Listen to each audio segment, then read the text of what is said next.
بسم اللہ الرحمن الرحیم۔ تو آپ یہ دعا فرماتے کہ اللہم بارک لنا فی رجب و شعبان وبلغنا رمضان۔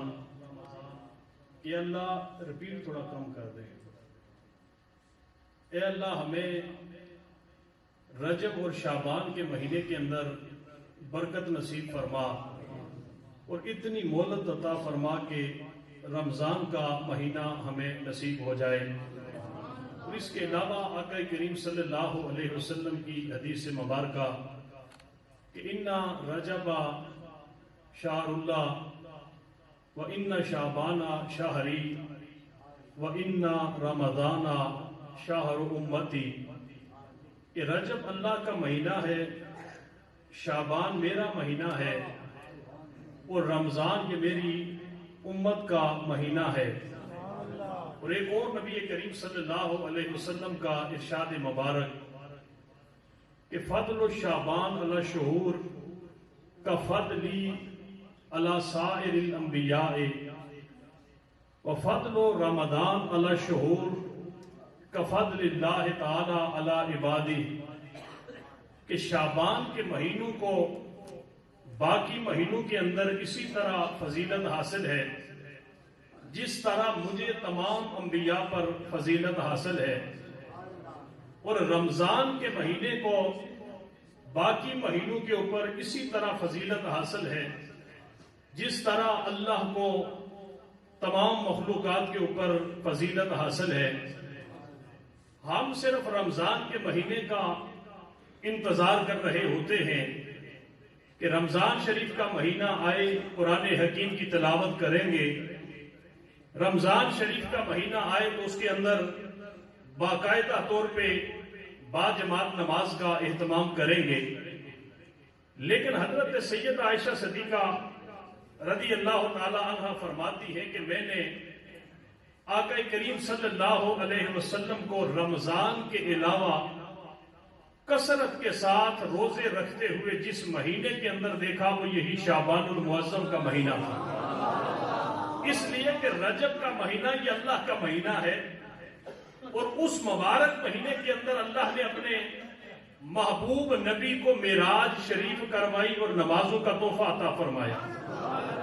شعبان کا مہینہ یہ حضور نبی کریم صلی اللہ علیہ وسلم نے فرمایا کہ یہ میرا مہینہ ہے، اور آپ اس مہینے کے اندر کثرت کے ساتھ روزے رکھتے، عبادت کرتے، ریاضت کرتے، راتوں کو قیام کرتے، دن کے وقت روزہ رکھتے، اور آپ نے شعبان کے مہینے کو اپنی طرف منسوخ فرما کے اس مہینے کے اندر باقاعدہ طور پہ روزوں اور رات کی عبادت کا اہتمام فرما کے اس بات کو ظاہر فرمایا کہ مجھے اس مہینے سے بڑی محبت ہے۔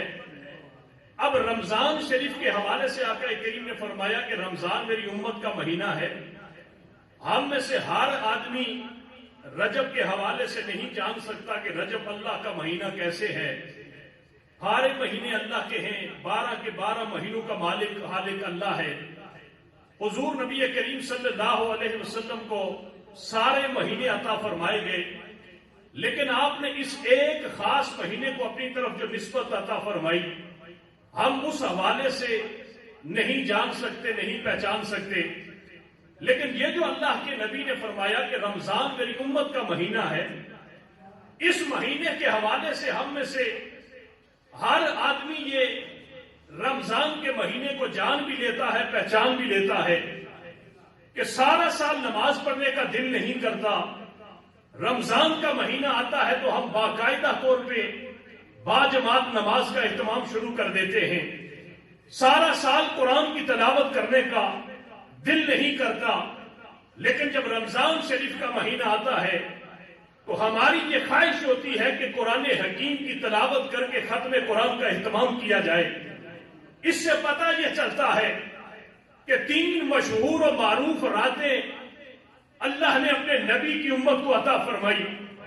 ایک لیلۃ القدر کی شکل میں اللہ نے عطا فرمائی، ایک شب برات لیلۃ البرات کی شکل میں اللہ نے عطا فرمائی، ایک شب معراج لیلۃ معراج کی شکل میں اللہ نے عطا فرمائی.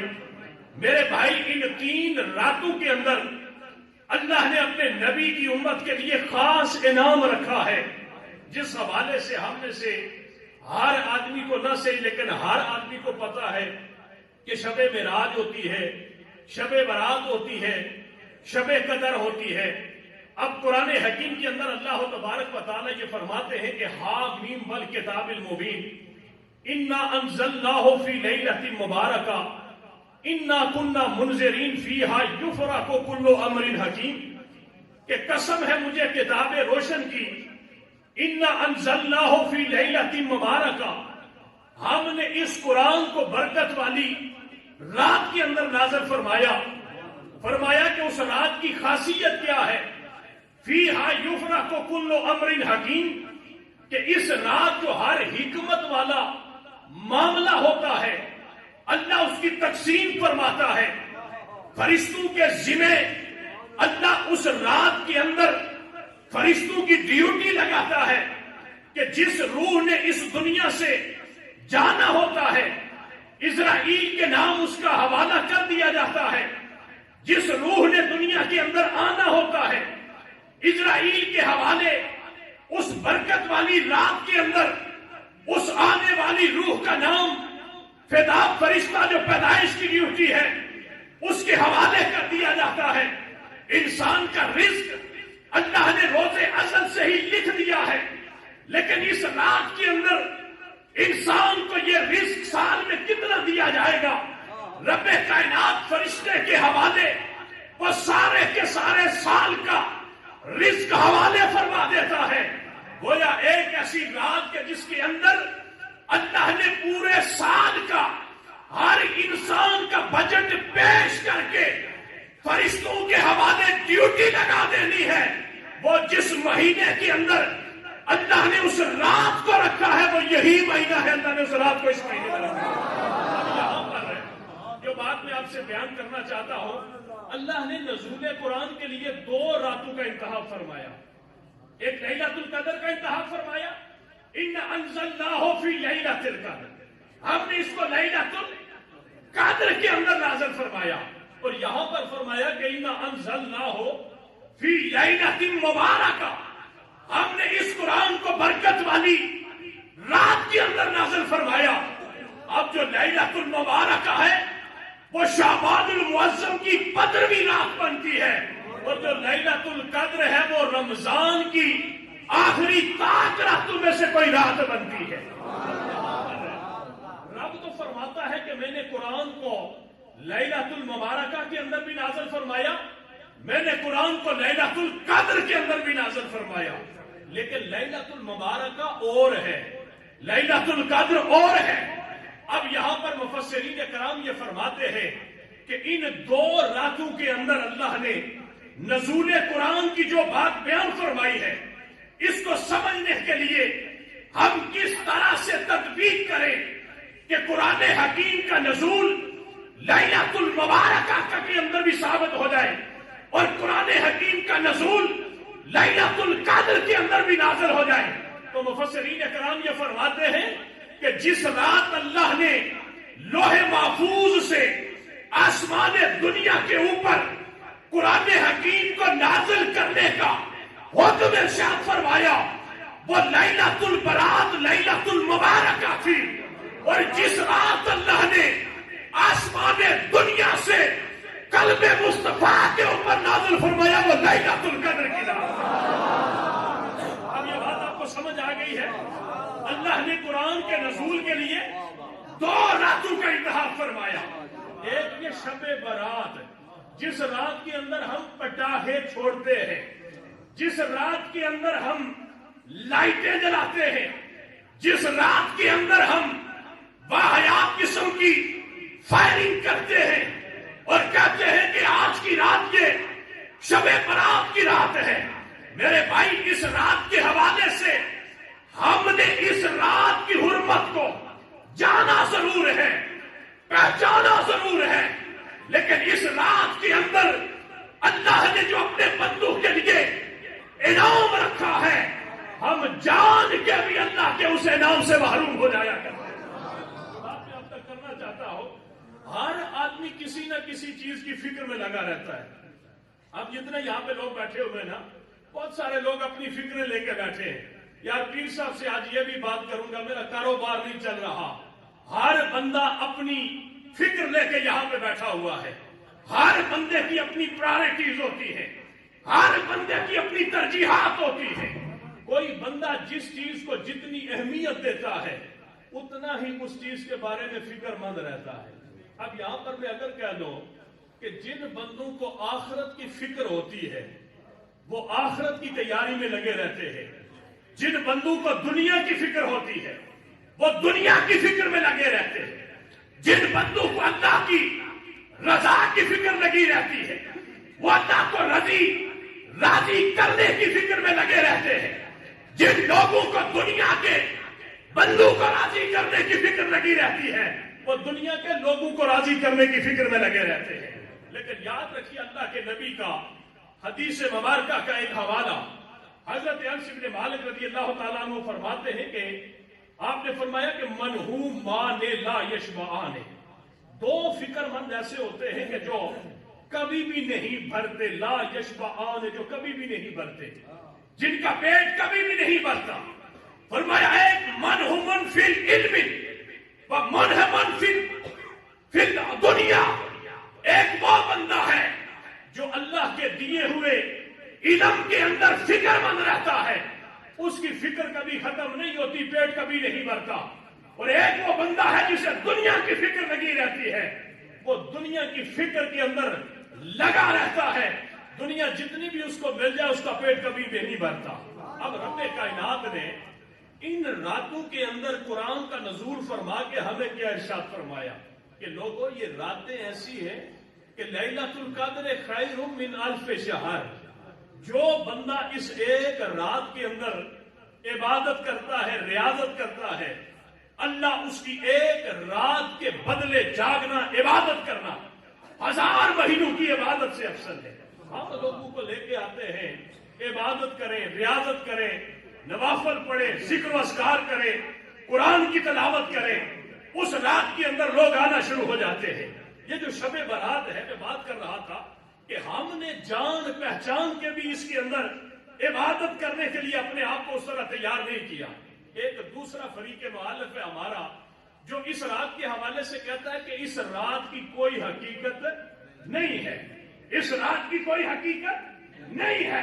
اور میں یہاں پر ایک بات کہتا چلا جاؤں کہ آپ لوگوں میں بھی بہت سارے لوگوں نے یہ سنا ہوگا، بہت سارے لوگوں تک یہ پیغام پہنچا ہوگا کہ پاکستان کا ایک مشہور عالم دین جسے ہم طارق جمیل کہتے ہیں، انہوں نے بھی یہ کہا کہ میری نظر کے سامنے اس رات کی حقیقت نہیں گزری، مجھے اس رات کی حقیقت کے حوالے سے کوئی علم نہیں ہے کہ اس رات کی کوئی ایسی حقیقت ہو کہ لوگ جاگتے ہیں، عبادت کرتے ہیں، ریاضت کرتے ہیں، مساجد کے اندر آ کے باقاعدہ طور پہ عبادت اور ریاضت کا ایک ماحول بنایا جاتا ہے، باقاعدہ طور پہ فکر آخرت کے نام پہ کانفرنسز ہوتی ہیں، جلسے ہوتے ہیں.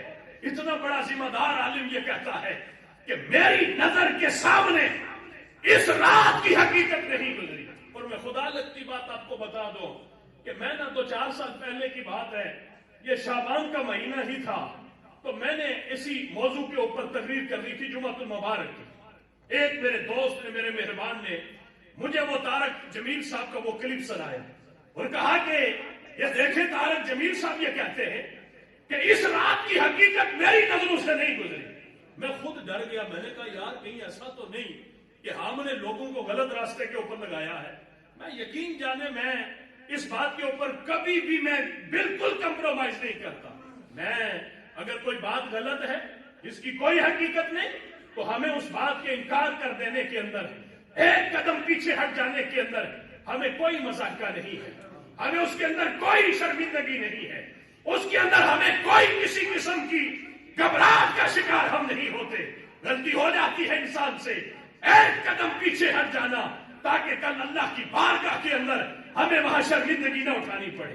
میں نے کہا کہ یار اتنا بڑا عالم دین یہ بات کر رہا ہے تو مجھے آج کے جمعۃ المبارک کے خطبے کو موقوف کر کے اس حوالے سے ذرا دیکھنا چاہیے کہ ہم نے ویسے ہی عوام کو پیچھے تو نہیں لگایا ہوا، اور آپ بھی تو ماشاءاللہ وہ جس طرح نابینا ہوتا ہے نا، اندھا شخص ہے، وہ ایک آنکھوں والے کے کندھے پہ ہاتھ رکھ کے چل رہا ہوتا ہے، بس وہ بند گلی میں جائے، جدھر جائے، گند میں جائے، کیچڑ میں جائے، وہ اندھا شخص آنکھوں والے کے کندھے پہ ہاتھ رکھ کے چل رہا ہوتا ہے۔ آپ نے امام کے کندھے پہ ہاتھ رکھے ہوتے، آپ نے خطیب کے کندھے پہ ہاتھ رکھے ہوتے، آپ نے اپنے پیر کے کندھے پہ ہاتھ رکھے ہوتے۔ امام جدھر لے کے چلا جائے، خطیب جدھر لے کے چلا جائے، پیر جدھر لے کے چلا جائے، اندھوں کی طرح آنکھیں بند کر کے آپ خدا کی قسم ان کے آنکھوں پہ ہاتھ رکھ کے چل رہے ہوتے۔ کبھی سوچا ہے یہ جو ابھی نواد کے اندر یہاں یہ ہمارے خلیفہ منیر صاحب بیٹھے، 1.5 سال ایک خسرا ان کی امامت کرواتا رہا، 1.5 سال تک ایک خسرا ان کی امامت کرواتا رہا۔ سوشل میڈیا پہ دیکھے وہ کہتا ہے میں تو یہاں پہ بس حالات کی وجہ سے آ کے امام بن گیا، انہیں نمازیں پڑھاتا رہا، ان کے نکاح پڑھائے، ان کے جنازے پڑھائے، گرفتار ہو گیا۔ یہ آپ لوگ یہ بڑی ایک خبر ہے، یہ آپ کے لیے خبر ہے، ہر ان لوگوں کے لیے یہ زوردار تماچا نہیں ہے ہم ہاتھ رکھ کے کہ اندھوں کی طرح چل رہے ہیں یا نہیں چل رہے۔ میں نے کہا کہ میں وہ اندھا تو نہیں کہ جو بس کندھے پہ ہاتھ رکھ کے جو خطابت کی کتابیں پڑھی ہیں، خطیب جو لکھ کے چلے گئے، ہم جمعے کو وہ کھولتے ہیں 12 تقریریں، 13 تقریریں، 15 تقریریں، فلانی تقریریں۔ میں نے یقین جانے تقریر چھوڑ دی، میں نے وہ تقریر اس موضوع پہ نہیں کی۔ میں نے کہا اگر اس رات کی کوئی حقیقت نہ ہوئی تو میں نے تہیہ کر لیا کہ میں دوسری مسجد جہاں پہ میں جمعہ پڑھاتا ہوں وہاں پہ بھی اور پیر صاحب کی مسجد میں بھی میں جمعے کے دن کہوں گا کہ لوگوں اس رات کی کوئی حقیقت نہیں۔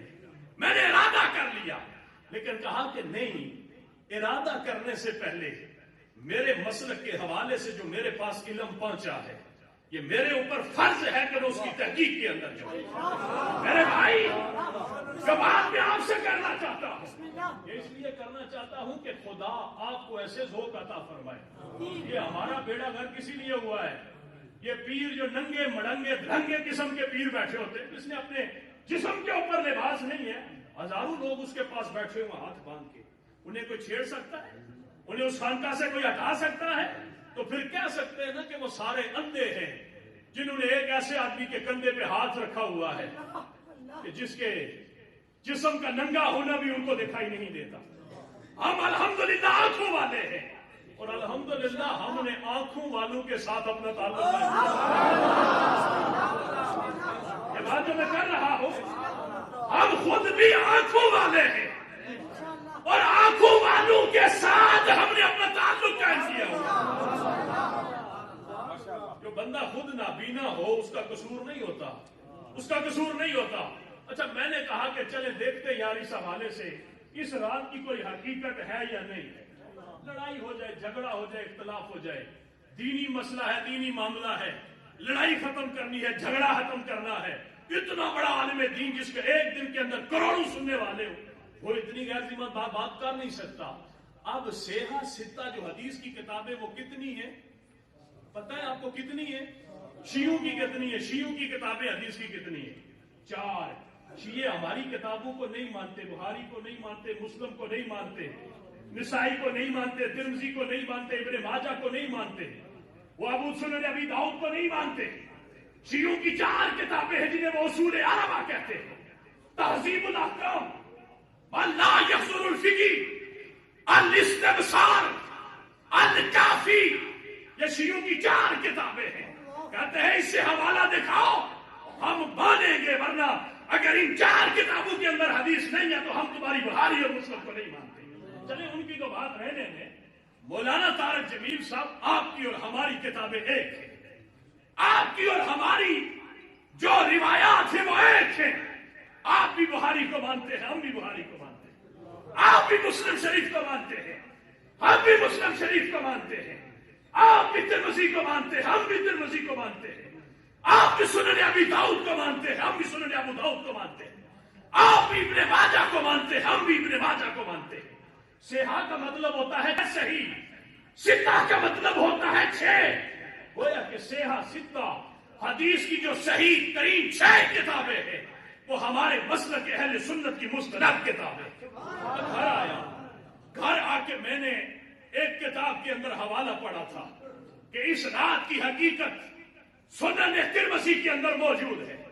میں نے جب سنن ترمذی کو کھولا کتاب الصوم اس کے اندر ایک پورا چیپٹر باب ما جاء فی لیلۃ النصف من شعبان ایک پورا چیپٹر حدیث مبارکہ کی کتاب کے اندر صاحب ترمذی نے لکھا ہے اور صرف کوئی ایک دو سطریں نہیں پورا باب صاحب ترمذی نے صحیح ستہ کی جو مستند کتاب ہے اس کے اندر ایک پورا باب جامع ترمذی کے اندر صاحب ترمذی نے امام ابو عیسیٰ ترمذی نے تحریر فرمایا اور آپ اس باب کو تحریر فرماتے ہوئے اس پہ لکھتے ہیں فضائل شعبان کے اندر لیلۃ النصف من شعبان شعبان کی 15ویں رات کی فضیلت کیا ہے.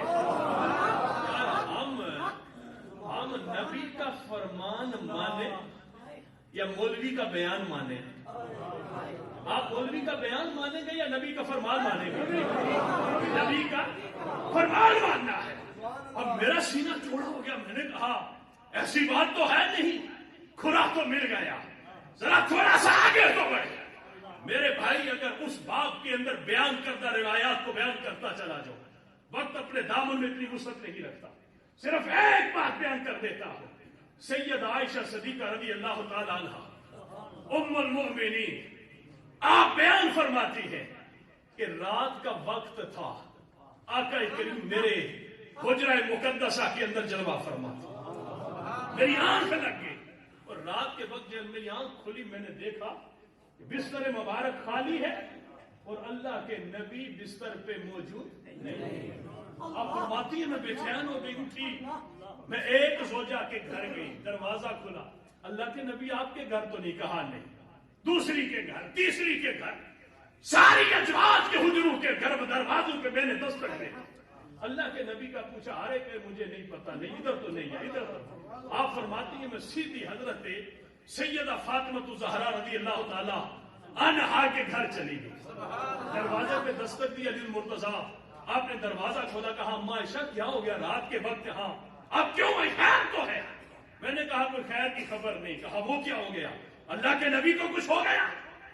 میں نے کہا نہیں, اللہ کے نبی میرے حجرہ میں آج وہاں آپ کی رات کی باری تھی, وہاں آپ نے رہنا تھا. میری آنکھ کھلی تو اللہ کے نبی موجود نہیں. میں تلاش کرتی کرتی حجرے ازواج سے ہوتی ہوتی یہاں آ گئی. حضرت علی المرتضیٰ رضی اللہ تعالی عنہ اور میری گفتگو سن کے سیدہ فاطمہ بھی آ گئی, حسنین کریمین بھی آ گئی. دروازے کے اوپر آ کے حضرت علی نے فرمایا اما عائشہ اگر وہ ازواج کے گھر نہیں تو پھر اپنی بیٹی کے گھر ہوتے, اگر بیٹی کے گھر بھی نہیں تو پھر لازماً وہ جنت البقیع کے اندر. قبروں پہ نہ جاؤ, مزارات پہ نہ جاؤ. اللہ معراج کی رات اللہ کے نبی کے سفر کو بیان کر کے کہتا ہے کہ میں نے اپنے نبی کو اس مسجد اقصی تک کا سیر کروائی. تعارف کیا کروایا, یہ تو نہیں جو میری مسجد ہے. سبحان الذی اسری بعبدہ لیلا من المسجد الحرام الی المسجد الاقصی, مسجد حرام سے مسجد اقصی تک سفر کروایا. رب یہ بھی تو کہہ سکتا تھا وہ مسجد اقصی جو میرا گھر ہے. رب نے تعارف پتہ ہے کیا کروایا مسجد اقصی کا, فرمایا وہ مسجد اقصی الذی بارکنا حولہ, جس کے اندر برکتیں نہیں, اندر تو ہے ہی ہے برکت. یہاں مسجد کے اندر برکتیں ہیں, اس میں کوئی انکار نہیں. یہ مسجد جب سے بنی ہے ذکر ہو رہا ہے, تلاوت ہو رہی ہے, عبادت ہو رہی ہے, ریاست ہو رہی ہے, اس میں کوئی شک نہیں. لیکن اگر میں کہوں یار مسجد کی کیا بات ہے, مسجد کے گرد بھی بڑی برکتیں ہیں, تو بات تو یہ ہوٹل والا ہے, ادھر تو یہ بینک بنے ہوئے ہیں, ادھر تو فلاں. اب میں مولوی صاحب خدا کا نام لیں, اندر کی بات تو سمجھ آ رہی ہے. مسجد کے باہر یہ ہوٹل موٹل یہ ساری چیزیں, یہ آپ نے برکت کہاں سے بنائی؟ رب فرماتا ہے وہ مسجد اقصی جس کے گردا گرد میں نے برکتیں رکھی ہیں. جا کے مسجد اقصی کے گرد دیکھا گیا تو وہاں پہ اللہ کا قرآن بول کے کہتا ہے اور نادانو تمہیں دکھائی نہیں دے دیتا, مسجد کے گرد اللہ کے نبیوں کی قبریں بنی ہیں. مسجد کے گرد اللہ کے نبیوں کی قبریں بنی ہے.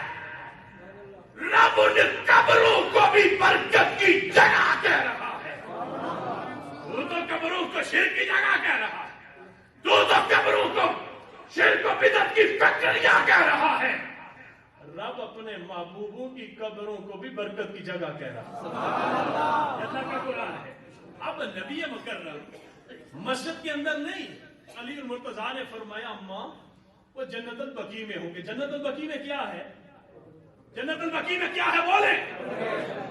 یہ جو سعود ہے، آل یہود ہے اب کی، یہ جنت البقیع کو کہتے ہیں، یہ شرک کا نعوذ باللہ ایک اڈا بنتا جا رہا ہے۔ وہ بدبختو، اللہ کے نبی نے دیکھو رات کون سی، جگہ کون سی، اور اللہ کے نبی نے وہاں اس جگہ پہ جا کے عمل مبارک کیا فرمایا۔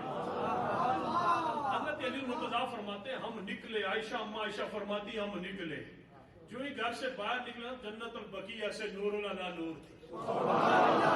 بات آنکھ والوں کی کر رہا ہوں۔ صحابہ فرماتے ہیں اللہ کے نبی جن گلیوں سے گزرتے ہمیں پتہ چل جاتا تھا نبی ادھر گئے۔ لوگ پوچھے وہ کیسے؟ کہا پیچھے خوشبوؤں کے حلے بتاتے تھے نبی ادھر سے گئے۔ حضرت سیدہ عائشہ فرماتی ہے اندھیرے رات کے اندر میں کپڑوں کی سلائی کر رہی ہوں، سوئی گر جاتی ہے، تلاش نہیں ہو رہی، اللہ کے نبی نے دروازہ کھولا، اللہ کے نبی کا چہرہ جو ہی سامنے ہوا، چہرے کا نور اتنا تھا کہ پورا کمرہ بکائی نور ہو گیا۔